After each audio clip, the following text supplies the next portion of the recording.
All right, let's get right into it. Today we're breaking down a really critical but kind of under the radar change to the US banking system. This comes from an analysis by the source Crisis Capital, and honestly, it could completely change how you think about the money you have sitting in your bank account. So let me just ask you this straight up. Picture your savings account right now. How would you feel if you knew that for every single $100 you've put in there, your bank is now only required to keep $3 in cash? Just $3. Well, believe it or not, according to the source material, that is the new reality. As of January 2026, the Federal Reserve has slashed the reserve requirement for our biggest banks, taking it from 10% all the way down to just 3%. So yeah, we went from a $10 safety net for every 100 you deposit down to a $3 one. To put that into perspective, that's a 70% reduction, a 70% drop in the cash cushion that banks are supposed to hold. You know, that very same cushion that's designed to protect all of us from bank runs and absorb shocks when things get a little crazy in the financial system? Okay, so how on earth does this all even work? We've got to break down the basic mechanics of modern banking to really get it. Let's dive into Section 1, how the system works, and this idea of fractional reserve banking. The whole system we use is called fractional reserve banking, and the concept is actually pretty simple. You put your money in the bank, they hold on to a tiny piece of it, the fraction, and then they lend out the rest to make money. Now, the source points out that this whole thing runs on one thing and one thing only: confidence. It's totally fine as long as we all believe it's fine, but it is, by its very nature, incredibly fragile. And this slide really shows you how powerful this gets with the new 3% rule. Say you deposit 100 grand. The bank only has to keep 3,000 of it. It can instantly turn around and lend out the other $97,000. And guess what? That loan goes into someone else's bank account, becoming a new deposit, and the whole cycle starts all over again. The source highlights the huge vulnerability right here. If everyone just showed up to get their original cash back, the bank would be short 97% from that very first step. This brings us to the real million-dollar question, doesn't it? Section 2. Why make this change, and why do it now? According to the source, the answer is all about the massive economic pressure that's building up everywhere. It's like a pressure cooker. First, let's just look at the absolute mountain of debt we're talking about. The source points out that the U.S. federal government alone is sitting on over $36 trillion in debt. But wait, there's more. On top of that, you've got U.S. corporations who've racked up their own tab of over $13 trillion.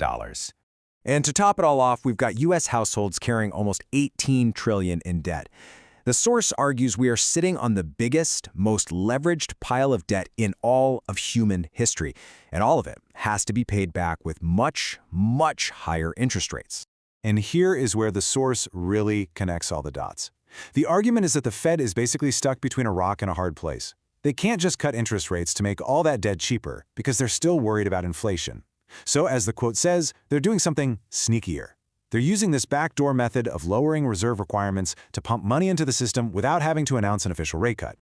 This timeline is, well, it's pretty wild. Back in 2020, they cut reserves to 0 as an emergency move. Then, they slowly brought them back up, normalizing them to 10% by the middle of 2024. But then, to suddenly pivot and slash them all the way back down to 3% so soon after? The source frames this as something that doesn't look like flexible policy, it looks more like desperation. And hey, let's not forget what happened in March of 2023. Silicon Valley Bank, Signature, First Republic, they all went down because rising interest rates absolutely crushed the value of the bonds they were holding. Now, the source highlights that U.S. banks are still sitting on about $650 billion of these unrealized losses. Basically, huge paper losses they haven't admitted to yet. And these are the same banks that have just been told they can operate with a 70% smaller safety net. You know, we've seen this movie before. For Section 3, let's look at history's warning signs. The source argues that to understand the risk today, all we really need to do is look back at what's happened in the past. Back in the Great Depression, weak and inconsistent reserve rules were a huge reason why over 9,000 banks failed. Fast forward to the savings and loan crisis in the 80s and 90s, not enough capital, same old story, over 1,000 institutions went under.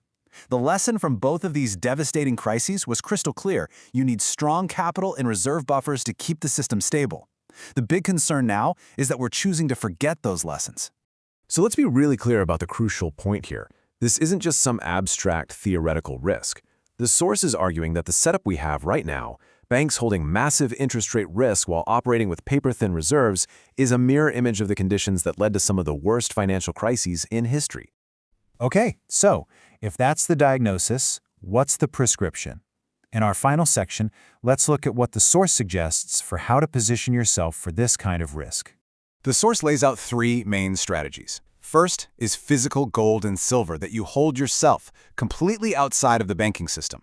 It's an asset that doesn't depend on anyone else's promise to be valuable. Second, look for great cash-producing companies that have been unfairly beaten down in the market. And third, focus on short-term bonds and real, tangible stuff, hard assets like farmland or energy rights that tend to hold up well when things get unstable.